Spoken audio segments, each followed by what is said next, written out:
అహ్మదాబాద్లో కాంగ్రెస్ అగ్రనేత రాహుల్ గాంధీ మీడియాతో మాట్లాడుతున్నారు. లైవ్ చూద్దాం.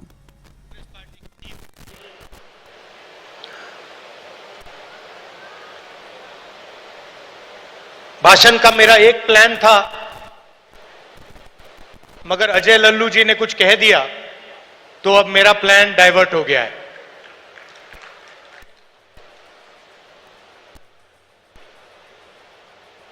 अभी उन्होंने कहा कि मैं पिछड़ों के लिए, दलितों के लिए, आदिवासियों के लिए, गरीब लोगों के लिए काम कर रहा हूं. वो सच है, मगर उन्होंने बात जोड़ी कि आने वाले समय में लोग मेरा नाम याद करेंगे. और जैसे ही ये शब्द उनके मुंह से निकले तो मुझे एक बात याद आई.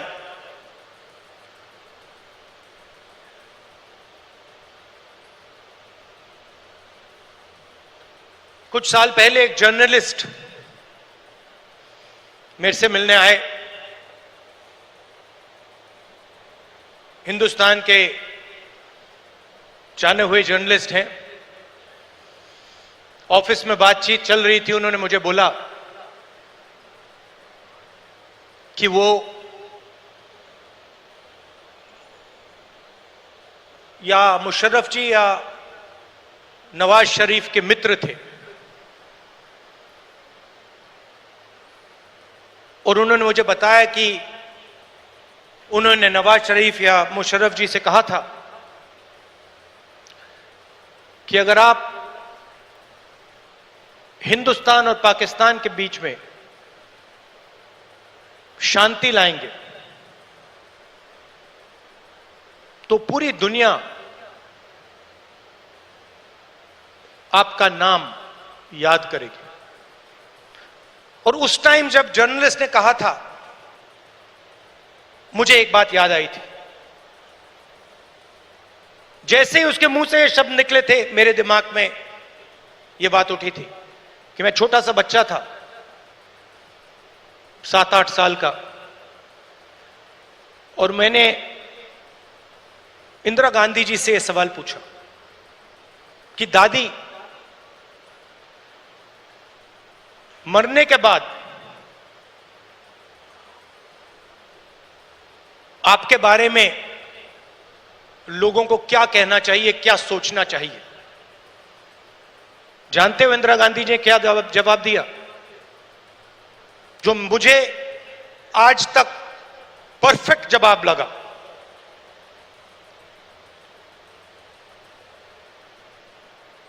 उन्होंने कहा, राहुल, मैं अपना काम करती हूं.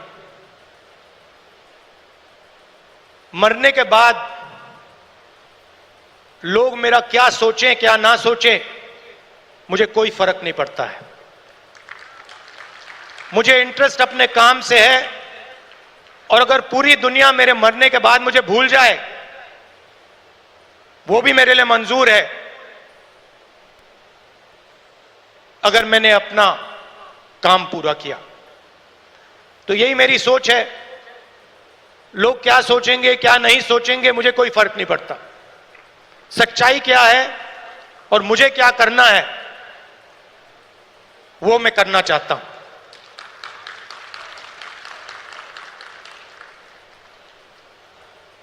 तेलंगाना में हमने एक क्रांतिकारी कदम उठाया, जाति जनगणना. उससे कुछ महीने पहले मैंने पार्लियामेंट हाउस में भाषण दिया था. मोदी जी के सामने कहा कि मोदी जी, आप जाति जनगणना कराइए. देश को मालूम होना चाहिए इस देश में दलित कितने हैं.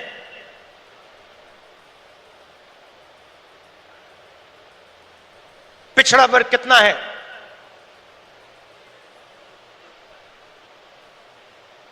अति पिछड़ा कितना है, अति दलित कितने हैं, आदिवासी कितने हैं, माइनॉरिटीज कितने हैं, गरीब जनरल कास्ट के कितने लोग हैं।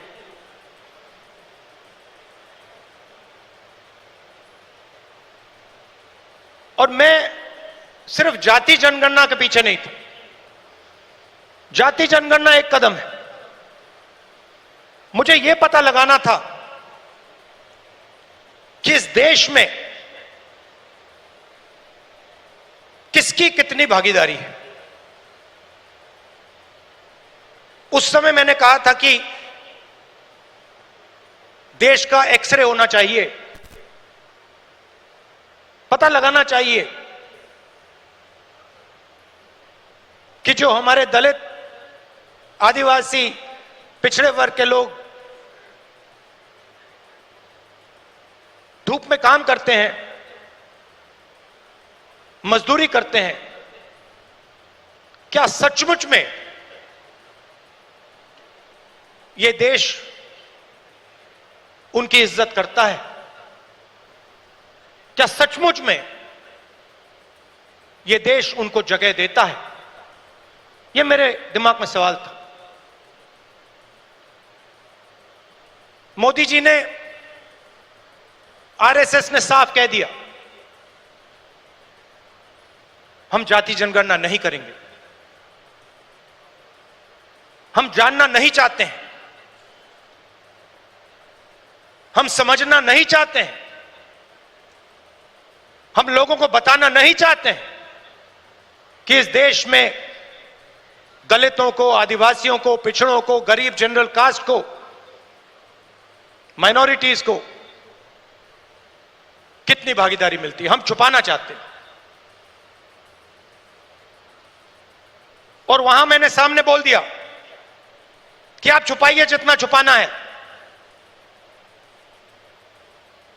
लोकसभा में, राज्यसभा में हम कानून पास करेंगे, आपके बिल्कुल सामने कानून पास करेंगे, जाति जनगणना यहीं से निकालेंगे। तेलंगाना में किया और आप हैरान हो जाओगे, रेवंत रेड्डी जी ने बोला मगर डिटेल में नहीं गए। और मैं जानता हूं कि जो तेलंगाना की हालत है वो इस देश के हर प्रदेश की हालत है। तेलंगाना में 90% आबादी ओबीसी, अति पिछड़ा, दलित, अति दलित, माइनॉरिटी, आदिवासी।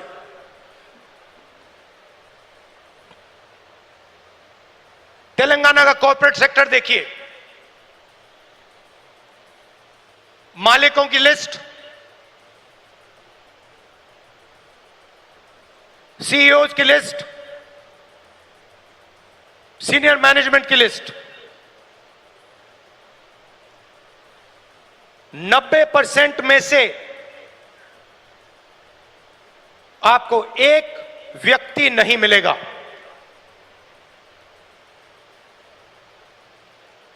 नब्बे % की भागीदारी तेलंगाना के कॉर्पोरेट सेक्टर में है ही नहीं।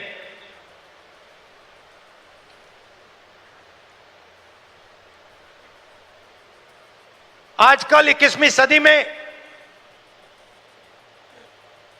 मजदूर को गिग वर्कर कहा जाता है। वो घरों में खाना ले जाते हैं, घरों में खाना पकाते हैं,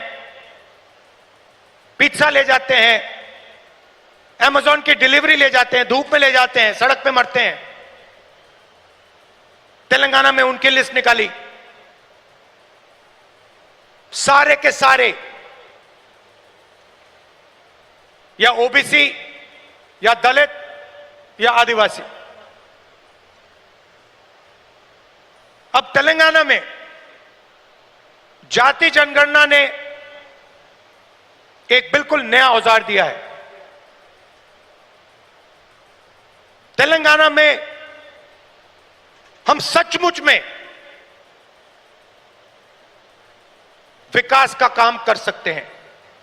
तेलंगाना में हम पिन पॉइंट एक्यूरेसी के साथ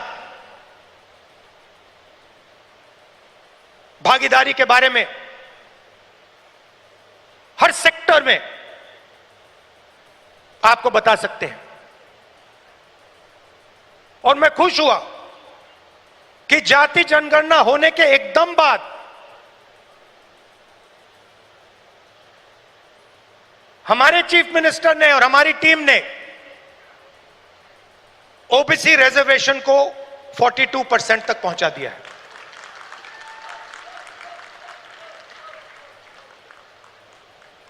हम सुपर पावर की बात करते हैं,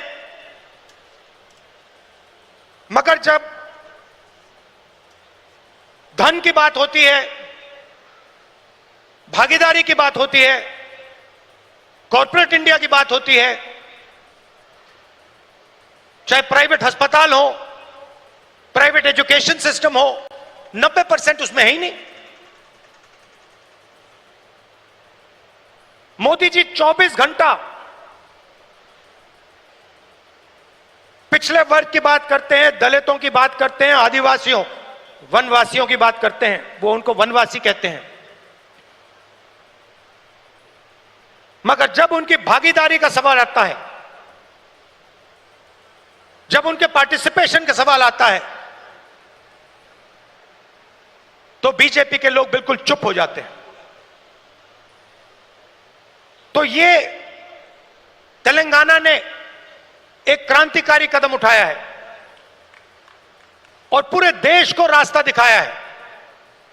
और मैं फिर से दोहरा के कह रहा हूं, इस स्टेज से आप सब के साथ कह रहा हूं कि 50% की जो दीवार है, इसको हम पूरे देश में तोड़ के परे कर देंगे। और जो शुरुआत हमने तेलंगाना में की है,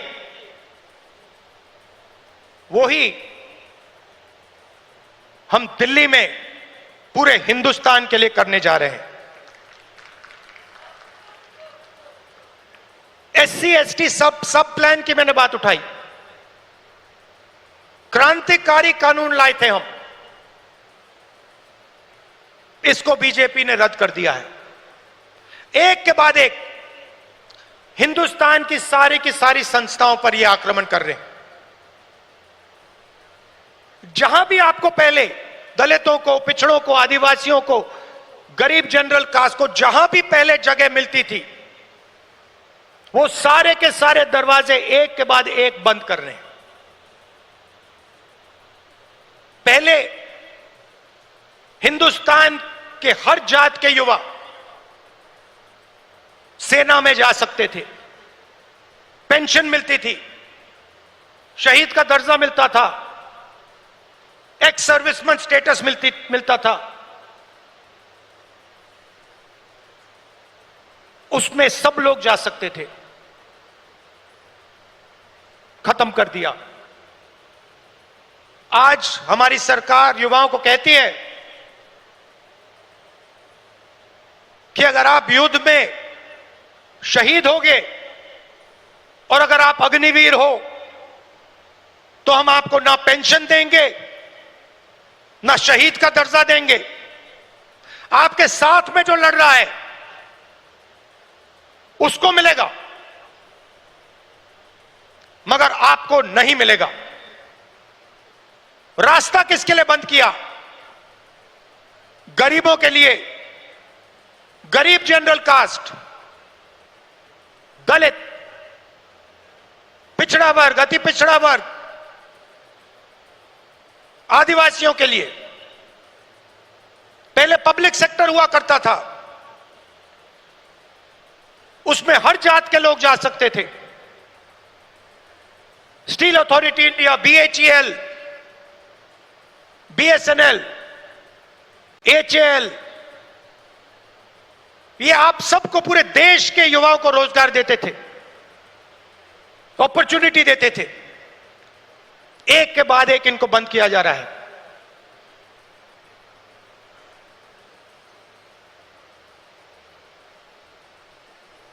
और किसको दिया जा रहा है? अदानी और अंबानी को। आप अदानी जी की कंपनी की लिस्ट निकालिए, मैनेजमेंट टीम की लिस्ट निकालिए, अंबानी जी की मैनेजमेंट टीम की लिस्ट निकालिए, बाकी कॉर्पोरेट्स की मैनेजमेंट लिस्ट निकालिए, आपको एक दलित, एक आदिवासी, एक पिछड़ा वर्ग का नहीं मिलेगा। तो 90% का कुछ बचा ही नहीं। 90% के लिए मजदूरी, बेरोजगारी, और हिंदुस्तान के सारे airport, ports, defence industry, cement industry, जो भी चाहते हैं अदानी जी को। छत्तीसगढ़ में माइन चाहिए, बस्तर में माइंस चाहिए, मिलेंगी। झारखंड में माइंस चाहिए, बिहार में माइंस चाहिए, मिलेगी। बंबई का एयरपोर्ट चाहिए, ले लो। लखनऊ का एयरपोर्ट चाहिए, ले लो। डिफेंस इंडस्ट्री चाहिए, ले लो। एचएएल को परे करो, बीएचईएल को परे करो, बनाओ जो बनाना है। तो सारा का सारा धन, सारी की सारी अपॉर्चुनिटीज 90% से छीनी जा रही है। पहले नरेंद्र मोदी अमेरिका गए, याद है आपको, गले लगे थे, याद है? इस बार गले लगने वाली फोटो देखी आपने? देखी? कहां गायब हो गई? राष्ट्रपति ट्रंप ने ऑर्डर दिया, जिनको मोदी जी अपने मित्र कहते हैं, ऑर्डर दिया, सुनो, इस बार गले नहीं लगेंगे, इस बार नए टैरिफ लगाएंगे। चूं तक नहीं निकली, आज तक गायब है।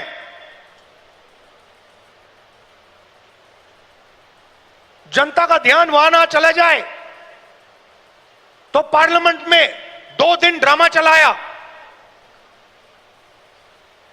मगर सच्चाई है कि आर्थिक तूफान आने वाला है। कोविड आया था, नरेंद्र मोदी जी ने थाली बजवाई, मोबाइल फोन की लाइट दिखवाई। अब आर्थिक तूफान आ रहा है, सामने है। करोड़ों लोगों को नुकसान होगा। 50 साल से सबसे ज्यादा बेरोजगारी आज है। कहां गए नरेंद्र मोदी? कहां छुप गए हैं?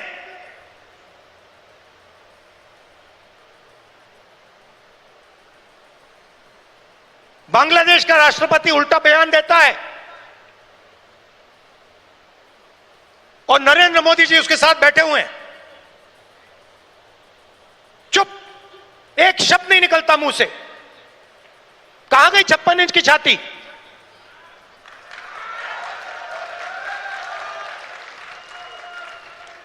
जब प्रधानमंत्री को कहना था, इंदिरा गांधी से एक बार किसी ने पूछा, डू यू लीन लेफ्ट और राइट? मतलब आप दाएं लीन करती हैं, बाएं लीन करती हैं? इंदिरा गांधी जी ने कहा, मैं हिंदुस्तान की प्रधानमंत्री हूं, मैं ना दाएं लीन करती हूं ना बाएं लीन करती हूं, बीच में सीधी खड़ी रहती हूं। ये हमारे जो नए प्रधानमंत्री हैं,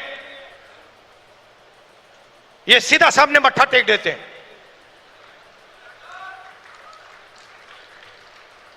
सच्चाई है हिंदुस्तान की, और विचारधारा की लड़ाई है।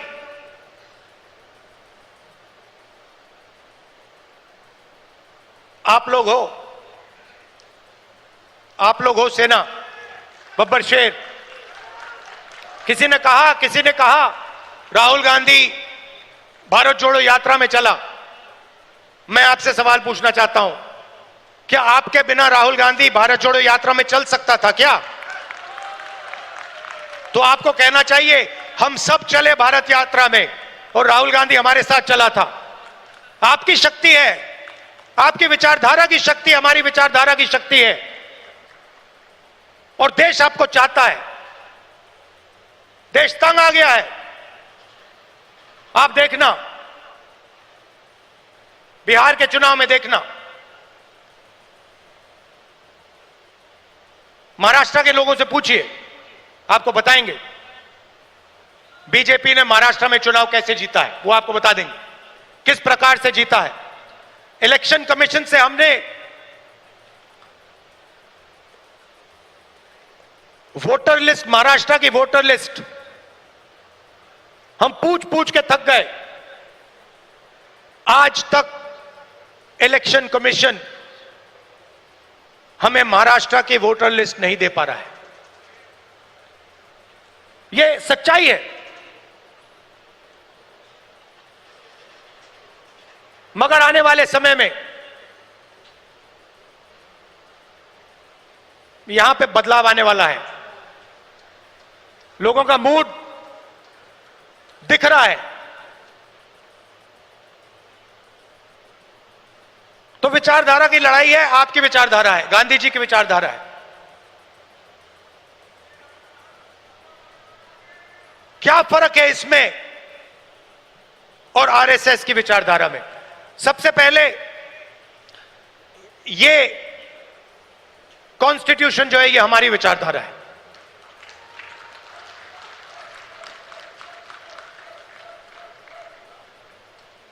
इसमें गांधी जी की, अंबेडकर जी की, पटेल जी की, बुद्ध भगवान की, नारायण गुरु जी की, गुरु नानक जी की, कबीर जी की, बसवना जी की विचारधारा है।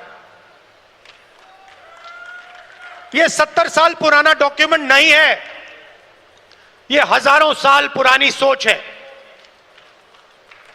और यह आपकी है।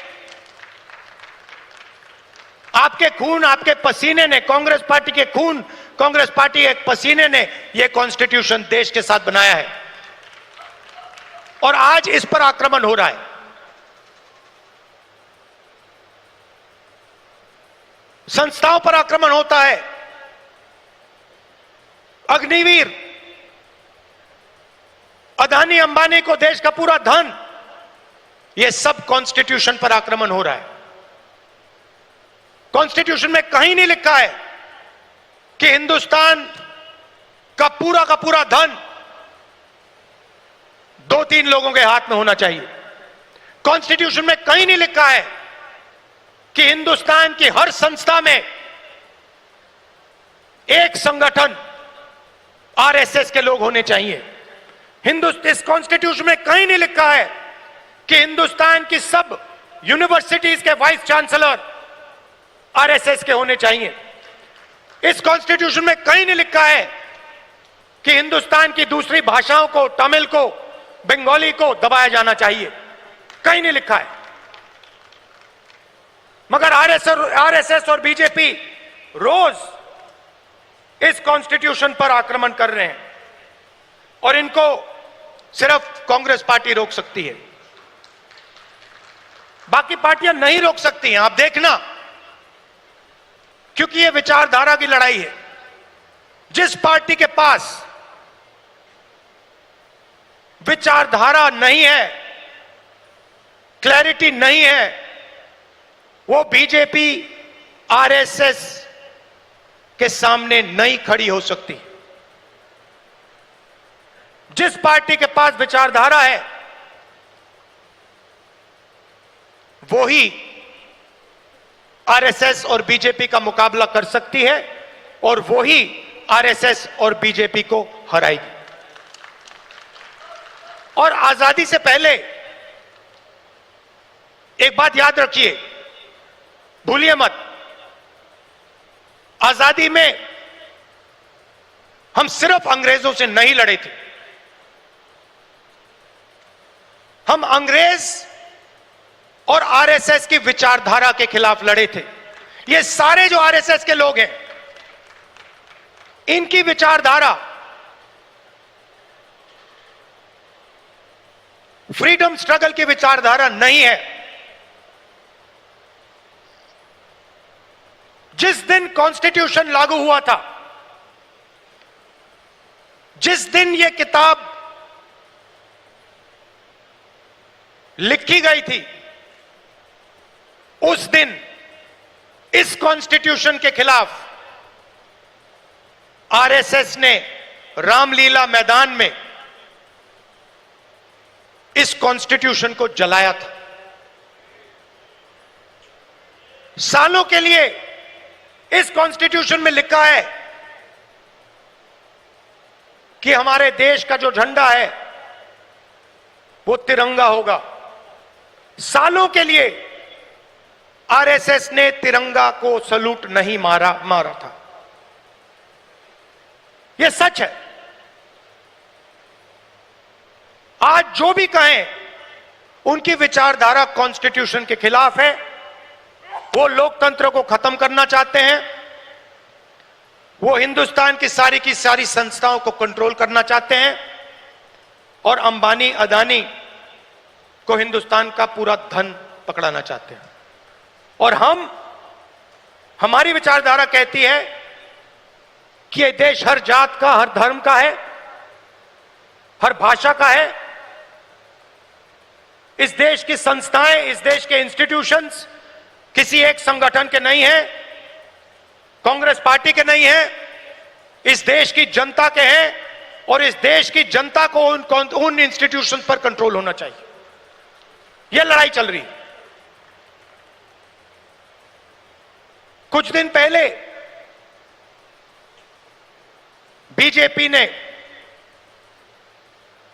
लोकसभा में वक्फ बिल पास किया। वक्फ बिल फ्रीडम ऑफ रिलीजन पर आक्रमण है, कॉन्स्टिट्यूशन पर आक्रमण है। तम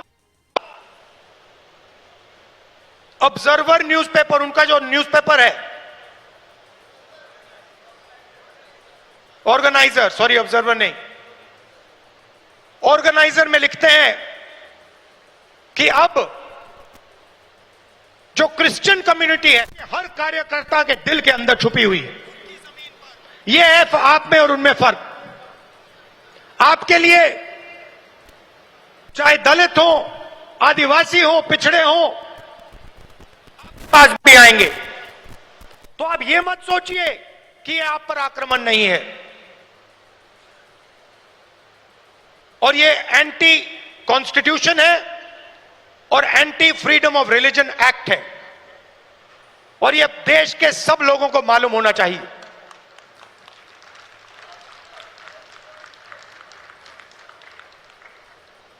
तो हम चाहते हैं कि हर कम्युनिटी,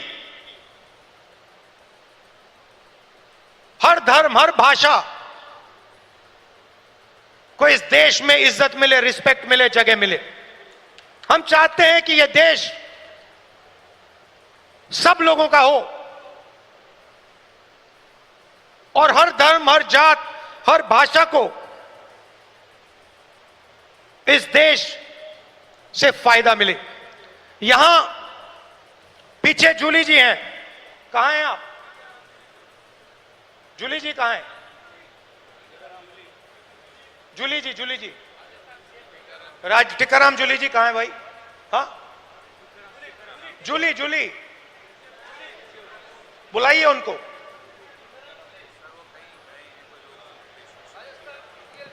अच्छा, टिकाराम जूली हमारे सीएलपी हैं, राजस्थान के, दलित हैं, मंदिर गए थे। उनके मंदिर में जाने के बाद बीजेपी के नेताओं ने मंदिर को साफ करवाया, धुलवाया। और वो अपने आप को हिंदू कहते हैं। एक दलित व्यक्ति को मंदिर में जाने का अधिकार नहीं देते हैं और जब जाता है तो फिर मंदिर को धुलवाते हैं। ये हमारा धर्म नहीं है, ये हमारा धर्म नहीं है। हम भी अपने आप को हिंदू कहलाते हैं, मगर ये हमारा धर्म नहीं है। हमारा धर्म वो है जो हर व्यक्ति का आदर करता है, हर व्यक्ति को रिस्पेक्ट देता है। और ये जो बात है, चाहे ये दलितों के खिलाफ हो, पिछड़ों के खिलाफ हो, ये बीजेपी के हर कार्यकर्ता के दिल के अंदर छुपी हुई है। ये है आप में और उनमें फर्क। आपके लिए चाहे दलित हो, आदिवासी हो, पिछड़े हो, महिला हो, अल्पसंख्यक हो, आप सबकी रिस्पेक्ट करते हो। हमारा हर कार्यकर्ता हिंदुस्तान के हर व्यक्ति की रिस्पेक्ट करता है। उनके दिल में नफरत भरी हुई है। 21वीं सदी में वो कह नहीं सकते हैं क्योंकि कॉन्स्टिट्यूशन है, मगर दिल में जो उन्होंने जूली साहब के साथ किया, वही वो आप सबके साथ करना चाहते हैं। ये उनकी सच्चाई है और लड़ाई इसी बात की है। हमारे लिए सब लोग इंसान हैं, सब लोगों से हम मोहब्बत करते हैं, सब लोगों की हम रिस्पेक्ट करते हैं। उनके लिए अलग अलग है। कोई दलित है, उसको मंदिर में नहीं जाना चाहिए। कोई मोची है, उसे सॉफ्टवेयर इंजीनियर नहीं बनना चाहिए। कोई गरीब किसान का बेटा है, उसे अंग्रेजी नहीं सीखनी चाहिए। ऐसा हिंदुस्तान हमें नहीं चाहिए और हम होने भी नहीं देंगे। आखिरी बात आपसे कहना चाहता हूं संगठन के बारे में। कांग्रेस प्रेसिडेंट, वर्किंग कमेटी और पार्टी के सीनियर नेताओं की काफी मीटिंग हुई है और हम चाहते हैं कि जो हमारे डिस्ट्रिक्ट प्रेसिडेंट्स हैं, उन्हें हम पार्टी की नींव बनाएं। और हम चाहते हैं कि उन्हें, जो हमारे डिस्ट्रिक्ट प्रेसिडेंट्स हैं, डिस्ट्रिक्ट कमेटीज हैं, उन्हें पार्टी शक्ति दे, पावर दे और जिम्मेदारी दे। तो ये बदलाव हम कांग्रेस पार्टी में लाने जा रहे हैं।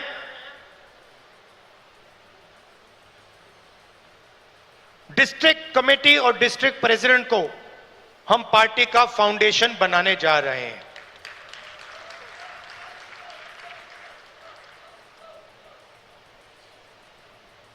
अंत में आप सबको लड़ना है और मैं जानता हूं